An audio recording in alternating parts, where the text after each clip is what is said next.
So I've wanted to do this video for a while. I wasn't really sure where to start, and I guess when it comes down to it, it's a long story. So I'm going to start at the beginning. So I've wanted to go to Star Trek Las Vegas for about a decade. My husband and I usually go to Las Vegas in August for the hacker conventions. Most notably, we volunteer generally at B-Sides Las Vegas and at DEF CON Las Vegas. Now, my husband and I met at school, both as adults, going back to school for an adult education. Computer information systems was the general degree that we were getting, and after I found on the web, according to computer stuff, his specialty ended up being in security. So for 7 years out of the last decade, we've participated either as volunteers or as teachers. I don't think either of those ever spoke, but they're usually challenges of some kind. Really just enjoy the atmosphere. So going there is sort of like our yearly honeymoon. The kids are at home with grandma and grandpa, and we spend a week enjoying the sights, do a little gambling. I generally come back with more clothing than I left with. And all in all, just have a really fun time networking with people who speak our language. The only disappointing part about this vacation every year is that our conventions for the security people, for the hackers, starts generally 3 days after the Star Trek convention starts. Incoming message. Either right after our convention ends or right before. So I am forever seeing people just as we get there or just as we're leaving, walking around with their Star Trek uniforms, badges, and I finally said something to my husband, man, I wish I could go, but realistically, if we're taking this vacation to the hacker conventions every year, it's unreasonable to spend a whole nother week's worth of money in Vegas. Then, in 2020, January, my family and I were having a family dinner for my birthday, which my son and myself have a birthday 2 weeks apart from each other, so we kind of get together and do a 2-for-1. And we were having a meal, and my husband presents me with this ticket. Yes, this ticket, and this is not the one that actually got me through the doors, but this is the one that he gave me. Could not believe it. And this is January. The convention takes place in August. I myself, my brain, the first thing I do is go, oh my gosh, how are we going to do both? He says, don't worry. So, of course, just weeks after I was given this ticket, we start hearing about Corona. The cruise liner had pulled in, and they had some people who had tested positive. And that was the beginning of what we are still going through. But we all had hope that if everybody just behaved themselves for a few weeks, it would pass.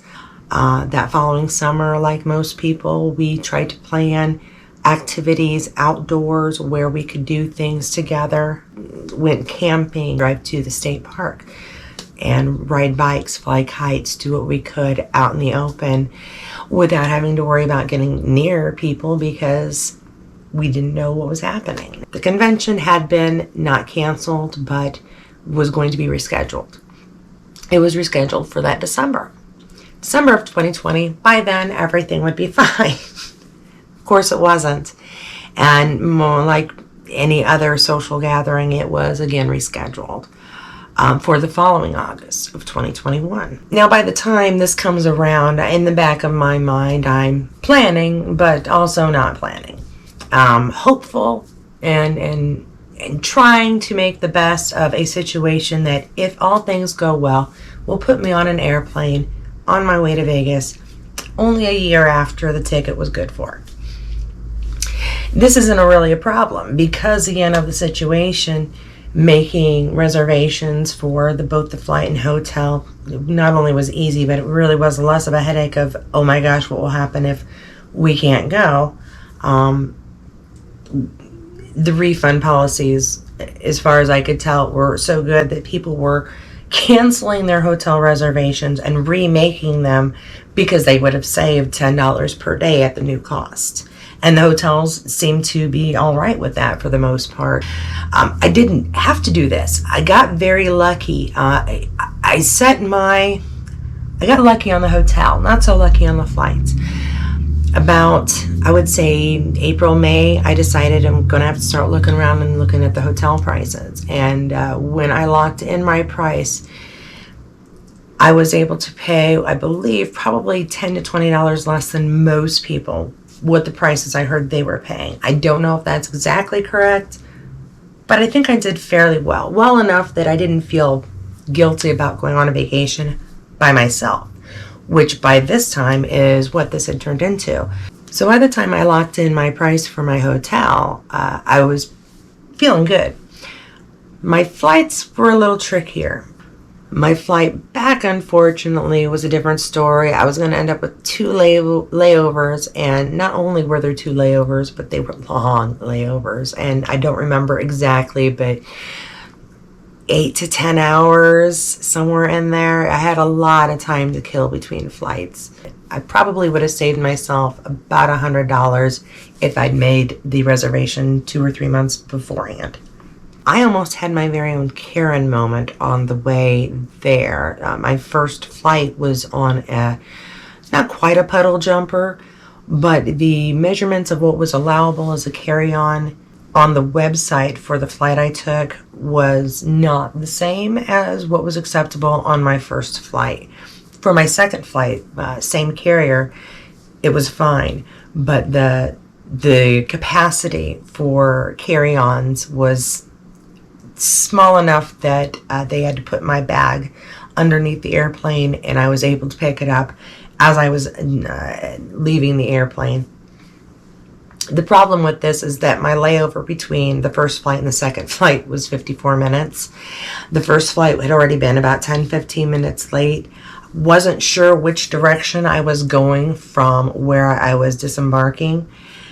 So what I thought was going to be 45 minutes between flights had slowly, by minute, gotten down to 10. So I've got my bag and I make it down to my next flight just as they are boarding. Wiped my brow, took my seat, luggage fit into the overhead, which was great, and managed to get to Vegas around, I believe, 2 o'clock. The great thing about going to Vegas for me is that it is familiar territory. The Rio used to house DEF CON, which was the larger of the 2 conventions that we frequently visited. I was not, however, at this time staying at the Rio. The Rio is the hotel that would be having the convention, the Star Trek convention this time. I went ahead and stayed at the Gold Coast, and I highly recommend the Gold Coast. The staff there was terrific. The room was spotless. I really enjoyed my stay there. And the room was really nice. Wasn't fancy, but I had a nice television. I went ahead and actually unpacked in the dresser because I didn't have a huge amount of clothing, but some of it was prone to wrinkle, and there were a few dinners involved in this convention, and I wanted to be able to look nice. And of course, the room did have an iron, safe, all of the basic amenities, but it did have a bathtub rather than just a shower, and I really appreciate the ability to soak. It's quite a luxury when you're out in the heat and on vacation in Vegas, so I do appreciate the hotels that have a bathtub. The thing that was really great was the TGI Fridays was right next to the elevators. That was too much of a temptation, and I ordered way too much food from that place. Went across the street where there was a Walgreens. There's also a few little restaurants. I think there's a Taco or a Del Taco.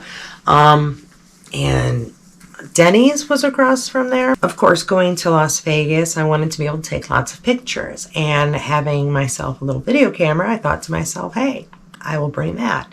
It was one of the reasons why I wanted to have a carry-on rather than have luggage that was being tossed into an airplane.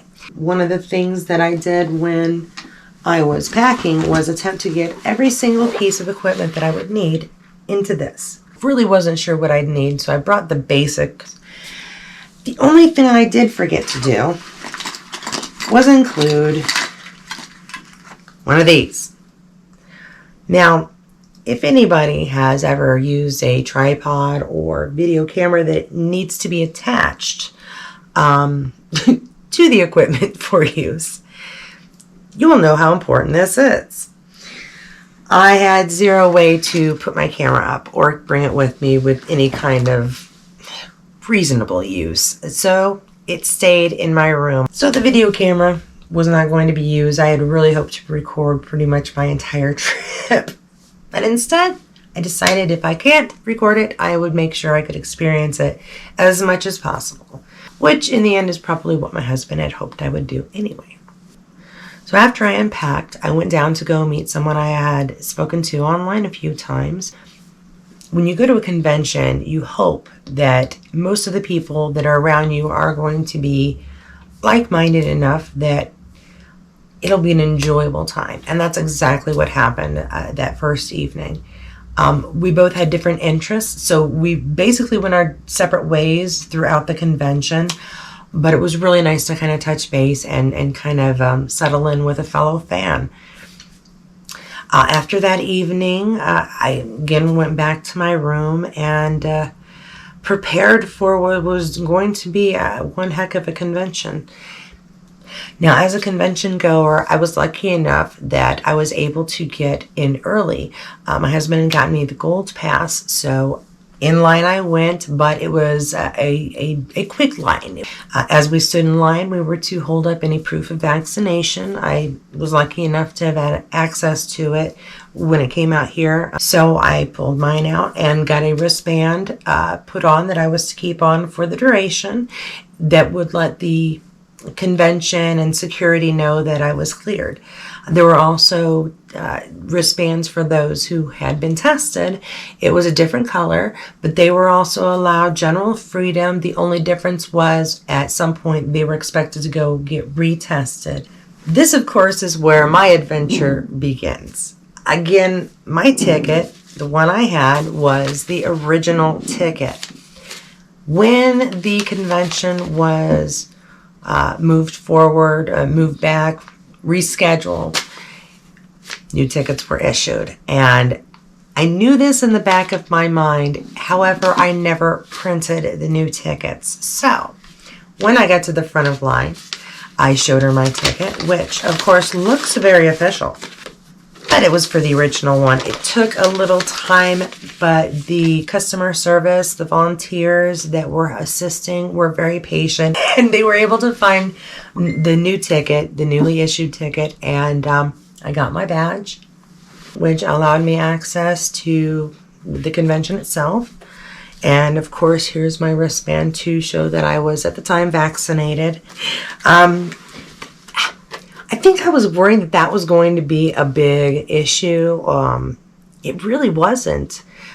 The only complaints I really did hear about had to do with the wearing of the masks. If you'll recall, cloth masks and or the plastic face shields were something that people were able to choose from pretty much anywhere.